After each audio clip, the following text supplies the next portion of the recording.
Medium wave पर ये आकाशवाणी का छतरपुर केंद्र है। प्रस्तुत है कोरोना वायरस संक्रमण पर केंद्रित विशेष कार्यक्रम एक जंग जिंदगी के लिए। प्रवक्ता और प्रस्तुत करता है राकेश खरे।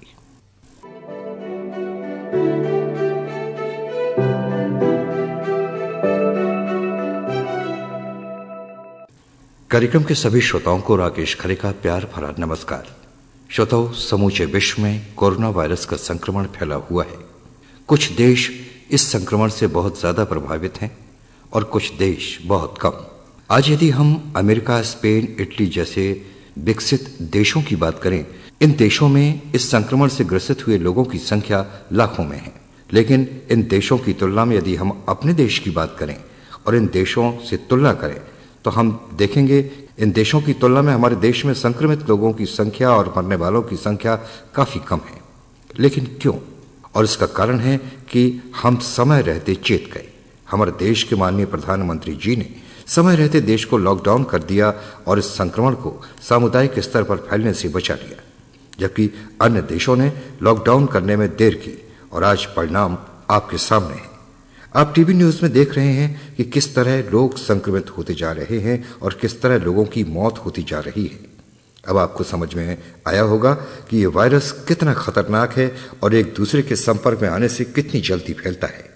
आशा है आप सोशल डिस्टेंस बनाए रखेंगे, क्योंकि ये आपके और आपके परिवार के स्वस्थ जीवन के लिए बेहद महत्वपूर्ण है। आज इस कार्यक्रम के माध्यम से हम आपको जानकारी देने जा रहे हैं कि शरीर के किन किन अंगों से कोरोना वायरस संक्रमण फैलने की कितनी गुंजाइश है। इस संबंध में हमने बात की डॉक्टर के चतुर्वेदी से। डॉक्टर साहब, कोरोना वायरस संक्रमण किन किन चीजों से, शरीर के किन किन अंगों से हमारे ऊपर इफेक्ट कर सकता है? बहुत अच्छा प्रश्न पूछा आपने जी।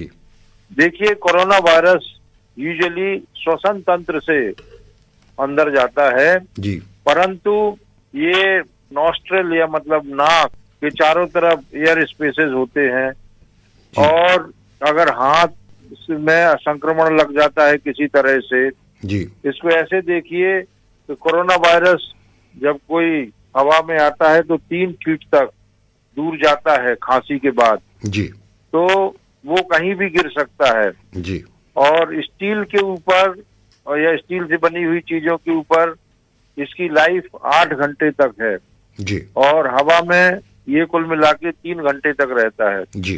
तो अगर ये संक्रमण आ रहा है और किसी तरह से हमारे नाक के पास तक पहुंच जाता है जी, या तो एयर के थ्रू विद इन 3 आवर्स जी, या आपने हाथ किसी स्टील वाली चीज पे या किसी चीज पे लगाया और फिर वो हाथ आपने अपने नाक के ऊपर और मुंह के ऊपर लगाया जी, तो ये संक्रमण आपके श्वसन तंत्र में जी, पहुंच जाता है और ये वायरस फिर फेरिंग्स कहलाता है और नाक की जो परतें होती हैं जी, उसमें बहुत दिनों तक बना रहता है जी, जी, और इसका संक्रमण काल जो 14 दिन माना जाता है जी, लेटेंट पीरियड, तो वहां पर ये ग्रो करता है, मल्टीप्लाई होता है, विभाजित होता है, जी, फिर कई पार्ट्स में विभाजित हो जाता है। 3-4 दिन रहने के बाद फिर कभी जी, फिर और नीचे की तरफ ट्रेकिया में जाता है, फिर लंग्स में जाता है जी, और जब ये लंग्स में पहुंच जाता है जी, तो लक्षण प्रकट होने लगते हैं,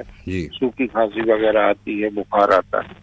डॉक्टर साहब, सामान्य तौर पे यदि कोई व्यक्ति संक्रमित होता है तो कितने दिनों के बाद उसके अंदर ये लक्षण प्रकट होने लगते हैं? ये लक्षण की समय सीमा है जी, और उसके इम्यून सिस्टम के ऊपर निर्भर करता है।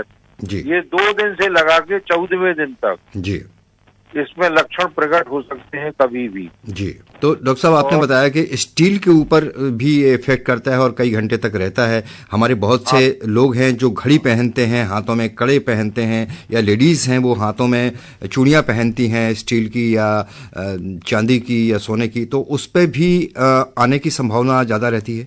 हाँ, धातु के ऊपर ये रहता है 7-8 घंटे। जी, तो स्टील हो, चाहे सोना हो, चाहे चांदी हो, चाहे सवाल धातु से है, जी, जी, जी, आयरन हो, जी, है ना, तो उसके ऊपर ये बैठ जाता है, फिर 8 घंटे तक रहता है। जी, इसलिए जब घड़ी उतारते हैं तो घड़ी उतारने के बाद तुरंत साबुन से हाथ धोना है जी, और साबुन से 20 सेकंड साबुन से हाथ धोने में ये वायरस मर जाता है जी तो आप अपनी घड़ी, जैसे कहीं ऑफिस से आ रहे हैं जी तो आप अपनी घड़ी उतारिए, साबुन से हाथ धोइए, फिर अपना दूसरा कार्य करिए। जी तो ये साबुन से हाथ धोना बहुत आवश्यक है। आपको कई बार साबुन से हाथ धोना पड़ेगा। जी जी अगर आपने दरवाजा खोला है जी और उसमें स्टील की कुंडी लगी हुई है जी और आपने खोलना तो पड़ेगा ही, तो जी आपने खोला, जी खोलने के बाद आप तुरंत जाइए साबुन से हाथ धोइए। जी जी इतना आपको ध्यान रखना है। जी तो कभी भी आपका हाथ पहले तो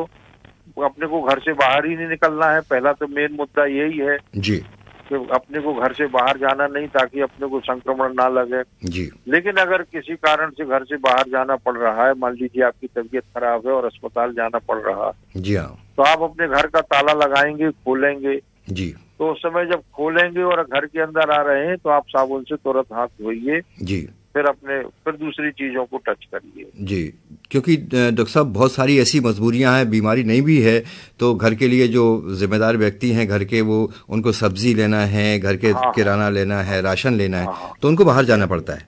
तो वो अपना मास्क लगा के बाहर जावे जी और जब घर के अंदर आवे तो सबसे पहले हाथ धोवे, जी है ना, साबुन से हाथ धोवे। फिर उसके बाद सब्जी भी जो ला रहे हैं उसको भी गर्म पानी से धोना है जी जी और उसके बाद फिर हाथ धोना है। जी तो इस तरह से संक्रमण की चेन खत्म करना है कहीं भी, मतलब जी जो वायरस जो वातावरण में है उसकी चेन खत्म जी करने के लिए उपाय करना है। जी डॉक्टर साहब, ये तो हो गई धातु की बात। जैसे अब हम बाहर जाते हैं, सब्जियां खरीदते हैं, राशन खरीदते हैं और उसमें मान लीजिए हमने बड़ा नोट दिया, दुकानदार ने हमें दूसरे नोट दिए, उन रुपयों को लेके हम जेब में डाल के घर आते हैं, तो क्या रुपयों के माध्यम से भी ये संक्रमण हमारे शरीर पे आ सकता है?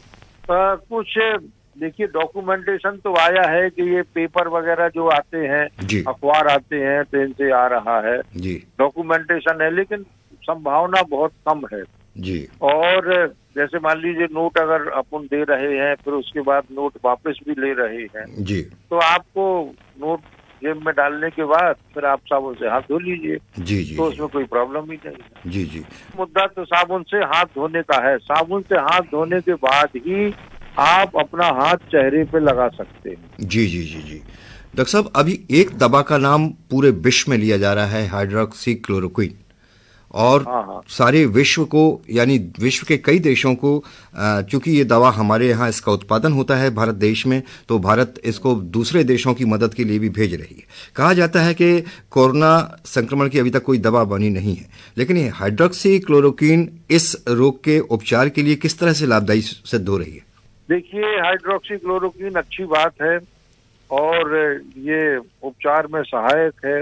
जी जो वायरल डिसीज होती हैं, वायरस से जो भी बीमारियां होती हैं, जी उन सब में अपन हाइड्रोक्सी क्लोरोक्विन देते हैं जी और ये इफेक्टिव है। जी इसमें कोई दो राय नहीं है कि ये इफेक्टिव है। जी और अपने लिए प्लस पॉइंट हिंदुस्तान के लिए ये है कि अपनी जो पॉपुलेशन है उसमें कभी ना कभी हाइड्रोक्सी क्लोरोक्विन खाई ही होती है, जी जी क्योंकि ये मलेरिया एंडेमिक एरिया माना जाता है हिंदुस्तान, अफ्रीका। जी तो यहाँ पर तकरीबन सभी लोग हाइड्रोक्सी क्लोरोक्विन खा चुके होते हैं, जी तो इससे इम्यूनिटी आती है और कोरोना वायरस से लड़ने की क्षमता प्रदान होती है। जी जी जी तो अपने को देखिए, इसका प्रयोग चल रहा है और ये इफेक्टिव मानी गई है। जी बड़े बड़े देशों में जहाँ कोरोना का संक्रमण ज्यादा हुआ है, वो ऐसे मरीजों को हाइड्रोक्सी क्लोरोक्विन और एजिथ्रोमाइसिन दो ड्रग दी गई हैं जी और उनसे फायदा हुआ है लोगों को।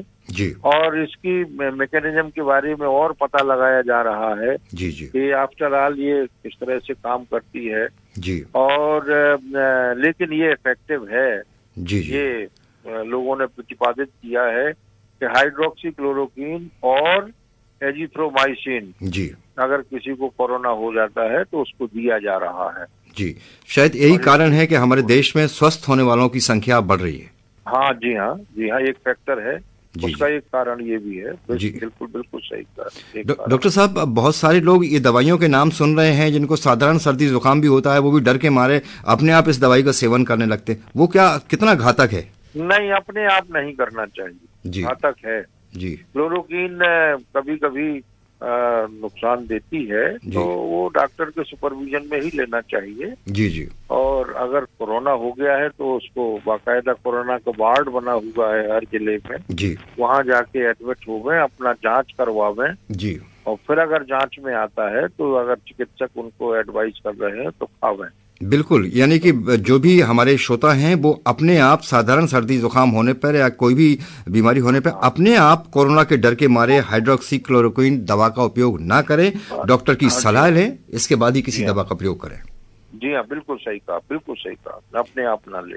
बिल्कुल। तो डॉक्टर साहब, आज इस दौर में आपकी हमारी बातचीत हो रही है, आपने आकाशवाणी को इतना समय दिया है, चलते चलते आप हमारे तमाम श्रोताओं को और जो लोग ये कार्यक्रम सुन रहे हैं उनको क्या संदेश देना चाहेंगे, किस तरह से वो कोरोना संक्रमण से बचे रहें और स्वस्थ और स्वानंद रहें? हमारा सभी लोगों से यही निवेदन है, यही कहना है, अपने आप को बचाइए, अपने घर के अंदर रहिए, बहुत कम से कम बाहर निकलिए, जब बहुत अति आवश्यक हो तब की अलग बात है। जी। निर्देशों का पालन करें और इसी से हम कोरोना से विजय प्राप्त कर सकते हैं। बहुत अच्छी बात है डॉक्टर साहब, आपने इतनी महत्वपूर्ण जानकारी हमारे तमाम श्रोताओं को दी और आकाशवाणी को अपना महत्वपूर्ण समय दिया। आपका बहुत बहुत धन्यवाद। श्रोताओं, अभी आपने महत्वपूर्ण जानकारी प्राप्त की डॉक्टर के चतुर्वेदी से। श्रोताओं, हमारे क्षेत्र के जनप्रतिनिधि भी पूरी लगन और निष्ठा के साथ क्षेत्रीय जनता की सेवा और सहायता कर रहे हैं। इस संबंध में हमने बात की छतरपुर जिले की महाराजपुर विधानसभा क्षेत्र के विधायक श्री नीरज दीक्षित से। नीरज दीक्षित जी, आपका आकाशवाणी छतरपुर की तरफ से बहुत बहुत स्वागत है। बहुत बहुत धन्यवाद भैया, नमस्कार। जी नमस्कार। फिलहाल देखिए, पूरे विश्व में कोरोना वायरस संक्रमण फैला हुआ है, हमारे देश में भी तेजी से ये संक्रमण फैल रहा है और संक्रमित मरीजों की और मरने वालों की संख्या बढ़ रही है। ऐसे विकट संकट के काल में आप अपने क्षेत्र की जनता के लिए क्या क्या कर रहे हैं? मैं आपके माध्यम से अपने क्षेत्र की जनता और अपने जिले के अपने साथियों और लोगों से कहना चाहूंगा जी कि जो एक कोरोना नामक महामारी हमारे पूरे प्रदेश और देश में फैली हुई है, इससे बचने के लिए हमें अपने घर पर अब सुरक्षित रहना पड़ेगा जी। और अगर कहीं बाहर जाते हैं किसी आवश्यक काम से तो मुंह में मास्क बांध के जाएं, ग्लव्स पहन के जाएं, लौट के आने पर हाथ धों, जिससे कि हमारा परिवार, हमारा समाज, हमारा क्षेत्र सुरक्षित रह सके जी। मैं यही निवेदन अपील करता हूँ जी। और मैं अपने छतरपुर जिले के पूरे प्रशासन को बहुत बहुत धन्यवाद देता हूं और सुचारू रूप से अच्छी व्यवस्थाएं की गई हैं, इसके लिए उनका बहुत बहुत धन्यवाद। जी विधायक जी, आपके क्षेत्र की जनता है, आप एक जनप्रतिनिधि हैं और आप हमेशा जनता की सेवा के लिए तत्पर रहे हैं, तो इस संकट काल में आपके द्वारा सैनिटाइजेशन वगैरह या भोजन वितरण वगैरह का भी कार्य किया जा रहा है? जी, हमारे द्वारा हमने खुद किया है और पूरे नगर पालिका के सीएमओ के साथ मिलके, पूरी नगर पालिका की टीमों के साथ मिलके हर जगह यह काम किया जा रहा है। तो साथ में मास्क और सैनिटाइजर बंटवाए भी जा रहे हैं। जी जी। तो आपने पूरे विधानसभा क्षेत्र में, अपने जो महाराजपुर क्षेत्र के अंतर्गत आते हैं, सभी जगह सैनिटाइजेशन करवाया है? चल रहा है काम, जहाँ जहाँ पहुँचते जा रहे हैं वहाँ वहाँ काम भी होता जा रहा है पीछे। जी विधायक जी, देखा जाए तो हमारे क्षेत्र से बहुत सारे लोग पलायन करते हैं, बाहर जाकर काम करने का शौक होता है उन्हें, और ऐसे बहुत सारे लोग, तमाम हमारे यहाँ के श्रमिक बाहर काम कर रहे थे जो वहाँ से ये कोरोना वायरस संक्रमण के दौरान लौट कर आए। तो आपके क्षेत्र में भी ऐसे कुछ मजदूर पहुंचे होंगे, तो क्या उनको क्वारंटाइन करवाया गया है? उनको आज से 1 तारीख के समथिंग काफी लोग हमारे क्षेत्र के लौट के आए थे, जिन्हें वहाँ की ग्राम पंचायतों या स्कूलों में रखा गया है। आपके क्षेत्र के जो छोटे छोटे सामुदायिक स्वास्थ्य केंद्र हैं, उसमें भी क्या इस तरह की मरीजों के लिए विशेष व्यवस्थाएं की गई हैं? हमारे यहाँ जो सर्कल वाइज छात्रावास बने हुए हैं जी, वहाँ बच्चे आजकल अपने अपने घर चले गए हैं, वहाँ उन्हें रुकने की व्यवस्था की गई है मरीजों की। और हर गाँव में जो स्वास्थ्य केंद्र नर्स हैं, उनकी बाकायदा गाँव में ड्यूटी लगी है, वो रोज सर्वे करती है, किसी प्रकार का कोई मरीज तो नहीं है। जी, तो इस दौरान, इस संकट की घड़ी में आपके द्वारा कुछ आर्थिक मदद भी की गई है या विधायक निधि से भी आपके द्वारा राशि प्रदान की गई है? विधायक निधि से भी हमने 5 लाख दिए और 2 माह की वेतन अपनी विधायक की शासन को मुख्यमंत्री राहत कोष में दी है। जी, बहुत अच्छी बात है और आप हमेशा ऐसे सेवा काल में सेवा के लिए तत्पर रहते हैं। क्या आप दूसरे और जो आपके से मिलने जुलने वाले लोग हैं या आपके क्षेत्र के व्यापारी वर्ग हैं या सामाजिक कार्यकर्ता हैं, उनको भी क्या आप प्रेरित करते हैं कि वो भी ऐसे संकट की घड़ी में डोनेट करें?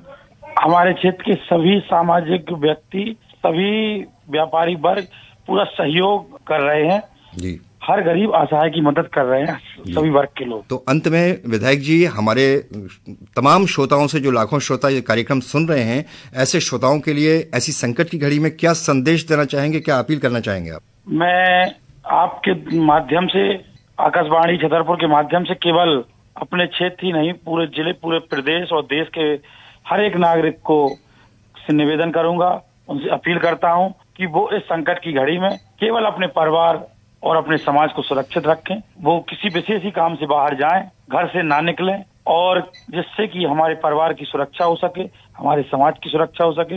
किसी असहाय व्यक्ति जिसके पास खाने पीने को नहीं है, अगल बगल से किसी की व्यवस्था बनती है तो उसकी व्यवस्था बनाएं। इसी में हमारे इस देश का उद्धार है और हम सब इस देश की लड़ाई में साथ हैं। बहुत बहुत धन्यवाद विधायक जी, आप आकाशवाणी को समय देने के लिए, साथ ही ये महत्वपूर्ण जानकारी और संदेश देने के लिए बहुत बहुत धन्यवाद। बहुत धन्यवाद जी। श्रोताओ, अभी आपने ये महत्वपूर्ण जानकारी प्राप्त की छतरपुर जिले के महाराजपुर विधानसभा क्षेत्र के विधायक श्री नीरज दीक्षित से। श्रोताओ, हमारा जीवन एक निश्चित समय के लिए है, क्योंकि हर पल हमारे जीवन के दिन कम होते जा रहे हैं। अब ये हमारे ऊपर निर्भर है कि हम जीवन के इन जाते हुए पलों का किस तरह से सदुपयोग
तो इस कोरोना वायरस संक्रमण के दौरान विभिन्न समाज सेवी संस्थाएं अपने अपने क्षेत्र से समाज सेवा करने के लिए आगे आए हैं और भरपूर समाज सेवा कर रहे हैं।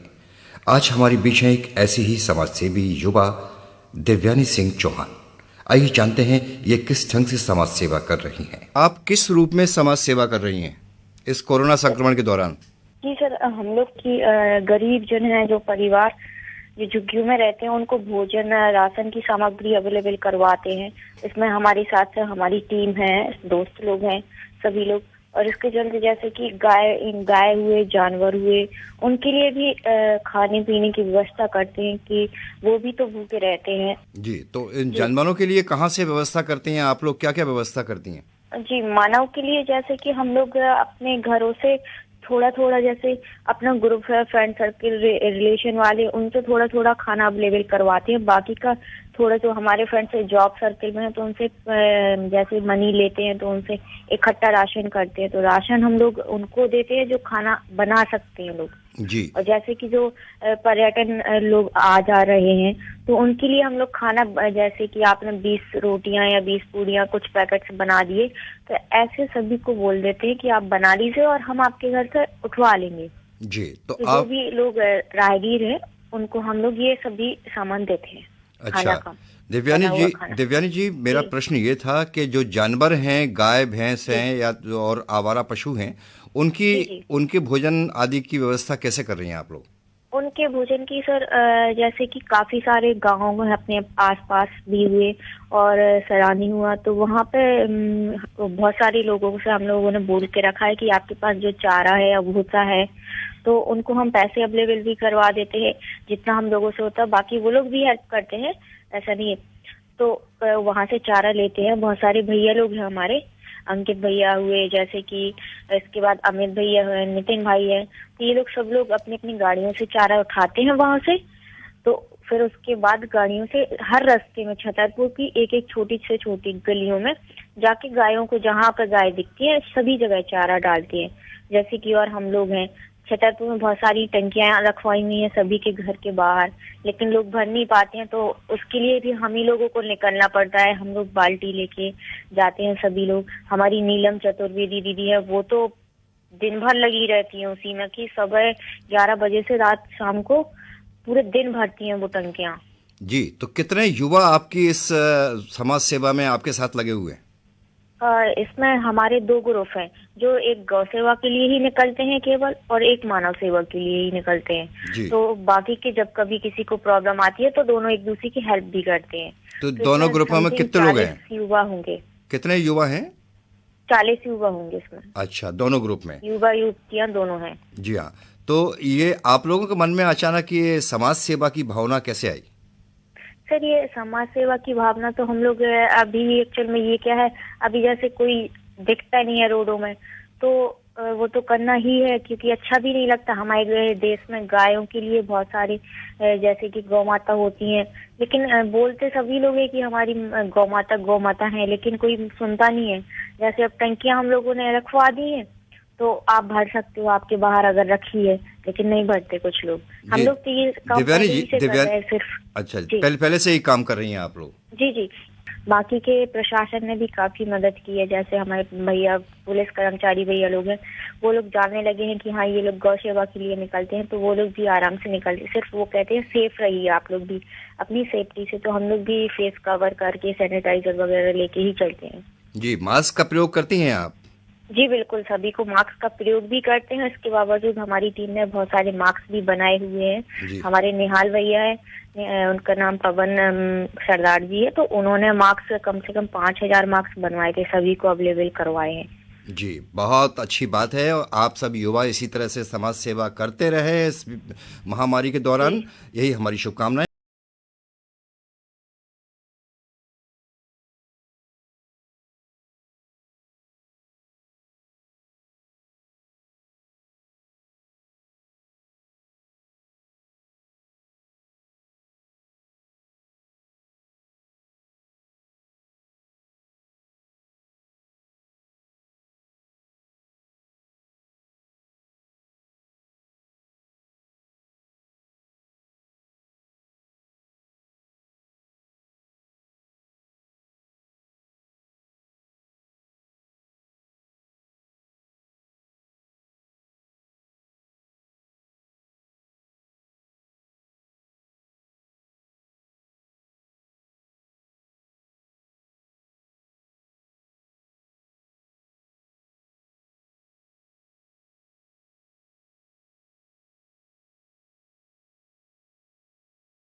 श्रोताओं, उम्मीद है कोरोना वायरस संक्रमण से खुद को और परिवार को सुरक्षित रखने के लिए आप मास्क का प्रयोग करेंगे, सोशल डिस्टेंसिंग का पालन करेंगे, बार बार साबुन से हाथ धोते रहेंगे और आरोग्य सेतु ऐप अपने मोबाइल में जरूर डाउनलोड करेंगे।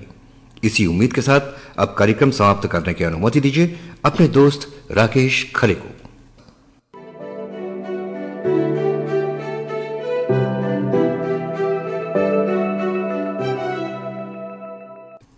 अभी आप सुन रहे थे कोरोना वायरस संक्रमण पर केंद्रित यह विशेष कार्यक्रम एक जंग जिंदगी के लिए। प्रवक्ता और प्रस्तुतकर्ता थे राकेश खरे। ये आकाशवाणी का छतरपुर केंद्र है। थोड़ी देर में आप हमारा अगला कार्यक्रम सुनेंगे।